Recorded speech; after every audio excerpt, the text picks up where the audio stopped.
Hi, I'm JoeJoe from Napa Open Space District here at Both-Napa Valley State Park. Um, Napa Valley State Park is near Calistoga in the Mayakama mountain range, about 5 miles south of Calistoga, and we're going to talk about ferns, which I do love ferns.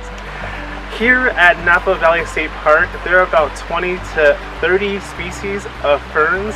We're going to see a couple of some in the creek along the side of the trails. We won't see them all today, but I'm going to point out some ones that are very obvious that you'll see along the way.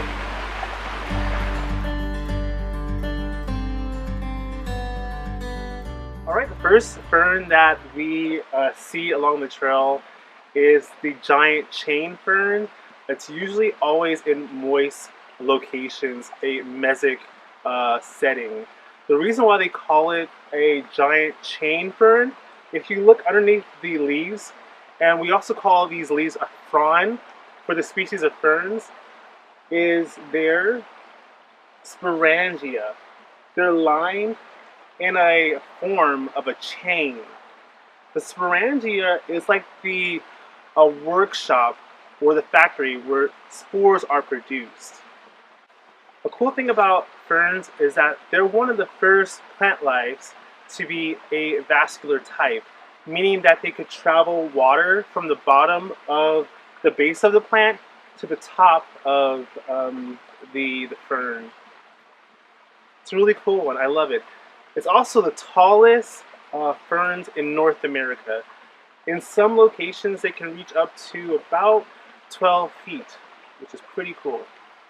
So now I'm on the main trail on the Redwood Trail right here at Bothe, and when you come here, you might notice some of the damage that has been done through the glass fire. So the glass fire came later on in September of 2020, and so there's going to be some mosaic parts in the park where one side might be burned, the other side may have not.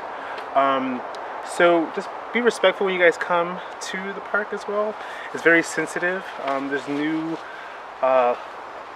plants that are coming up from the burnt area, so walk lightly. So we're here on the trail, and this is one of my favorite spots. I really love this tree. This is a big leaf maple, and it branches out.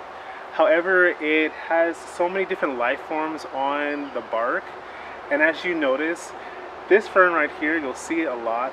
This is called Polystichum. It is a fern that really attaches itself to rocks, to the tree as well. We have two species, the California Polystichum fern and also the licorice fern. This right here is a licorice fern. You can't really see its roots or the rhizomes. It's covered by the moss, but it has this beautiful aesthetic appearance in the forest. It's one of my favorite ferns. Now for the licorice fern, many of the Native Americans use the roots, the rhizomes, to chew on, and it would also cure some ailments as well. Yeah, so actually you can see the rhizomes underneath the moss, which is so cool because it latches onto the bark. It doesn't hurt the bark at all.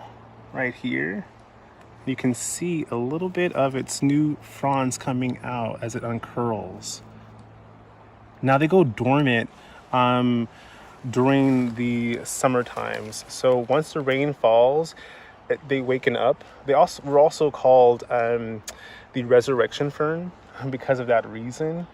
They lose 90% of moisture when the summer months come, which is pretty amazing. And let's see if we can find some sori underneath it. Let me see. Not on this one. Sometimes they can be sterile, meaning they don't have spores. They can just be transferring through the rhizomes. Hopefully we'll find some and show it to you, but right now I don't see any. We found a licorice fern that has the sori underneath. They're very, very small.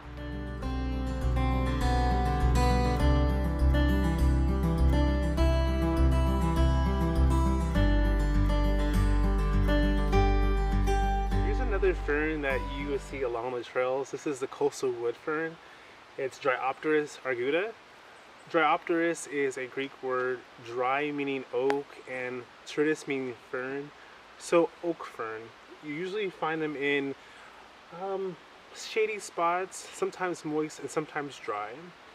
If you turn on the other side, or the other frond, you see all these different types of sori right here. Now they are produced through spores, however, their rhizomes are even more effective when it comes to them colonizing a hillside. Behind me, the hillsides are burned, but usually if you come back here in around March and April, these will sprout up and cover the whole hillside. It's a very beautiful sight. So along this trail we spotted the western maidenhair fern. It's a really cool one right here. It's a deciduous one, so it comes up around springtime and it goes dormant during the summer months. However, this is really interesting because we're still in winter. The reason why we see new growth is because of the fire. It added more nutrients or nitrogen back into the ground, so this new burst of growth is the result of this, along with the California polypodiums.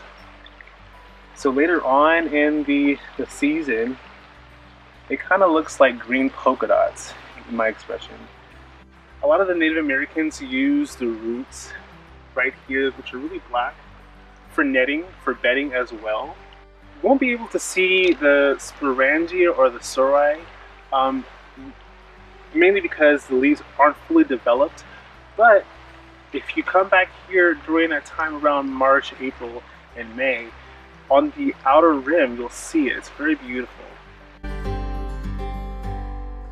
So one of my favorite ferns, and I keep on saying favorite fern because I really love them, but this one in particular, this species, Polystichum unitum, the western sword fern, is such an iconic fern you see along the redwood forest and also going up to the Pacific Northwest. Right here, you can see the damage a little bit of the fire that came down the hill. Now the reason why they call them Polystichum is because poly meaning many and sticum meaning the stitches of the sporangia or the spori that are underneath the frond. We don't see any here, but we probably find some later on. However, a really cool thing that we notice is the dead, actually they're not really dead, but the burnt rhizomes right over here of the sword fern.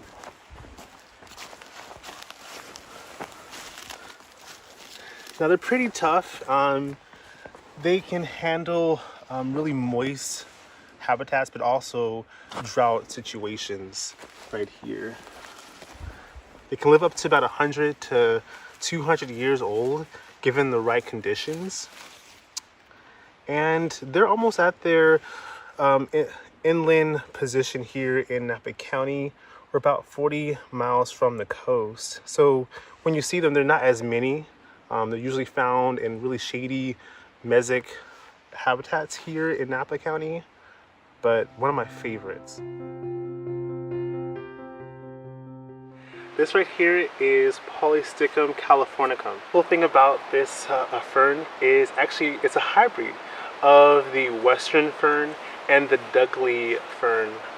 It can also have this enormous amount of range, and it can cross back with its parent, usually the sword fern. You usually can find them here as well. Such a beautiful one.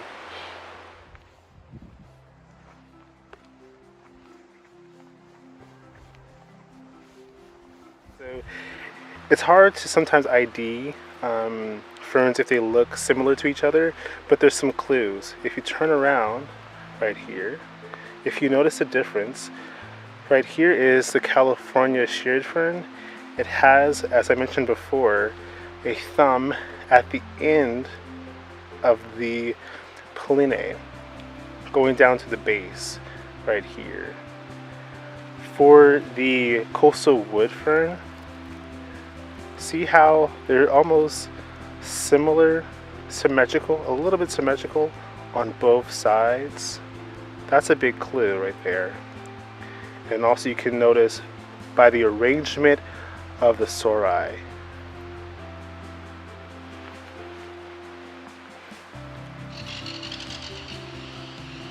Right here.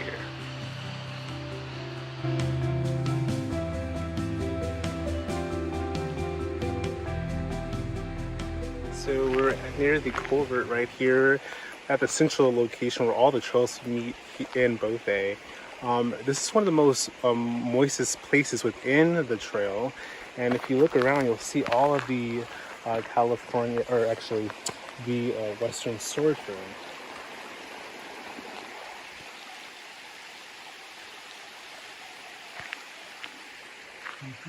So the Western sword fern is really interesting and unique because it can absorb water just like the redwoods within their leaves, and it's a good indicator of the climate change around them.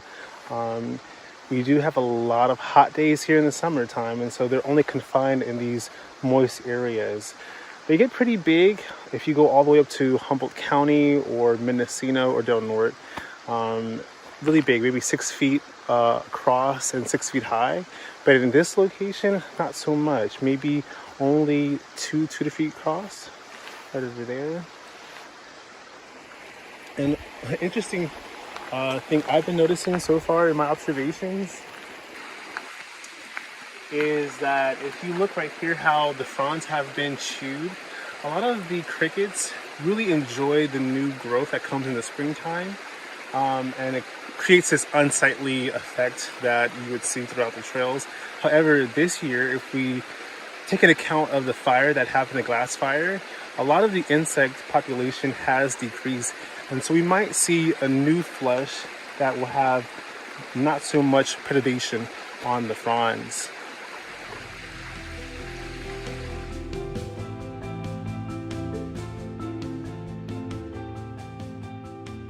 So here's another gorgeous one. It's the golden back fern right here.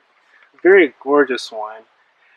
You usually see them along cliffs or near rocks, and they can go all the way into the county in really hot areas like in Pope Valley or Spanish Valley in those beautiful crevices. Another cool thing that I really love about this fern is that during the summer months it shrinks and it goes dormant, and you'll see a form like this around the trails. Underneath the frond is this powder that protects it from the heat, and if you do this on my skin right here, you can see an imprint, and that powder is to protect it from losing all of its moisture. Well, not moisture, it does lose 90% of its moisture during the summertime, but it protects it from the heat. Pretty cool.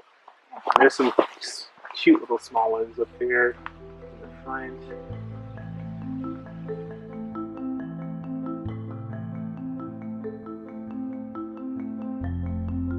Alright, we're at the end of the hike. Thank you again for watching the video all the way through.